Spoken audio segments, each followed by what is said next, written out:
Let me delete these videos really quick. Okay.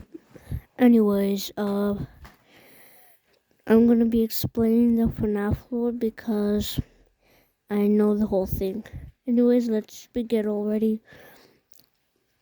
So it starts around the 1970s where two college buddies, Henry Emily and William Afton, are co-found a company named Fazbear Entertainment. Yeah, Fazbear Entertainment, and during that, an event or a festival was being held nearby. It was called the Fall Fest. So they they created a few mascots for the Fall Fest, and yeah, they created mascots like Big Top, Big Top, Big Top, Bonnie or a Glitch Trap, Fredbear, and the Mimic, and Jackie, and that weird chicken that I don't know about. Anyways, somehow, some way, we don't really know how it happened, but um, one of the one of the mascots somehow, some way came to life and burned down everything, and yeah, everything was gone. But Henry and William, they figured out how Fredbear and Bonnie were the most popular mascots there, so they decided to move on from the Fall Fest. Now in 1982, opened they opened a new they they opened a new hold up. Sorry, my sister is doing random stuff.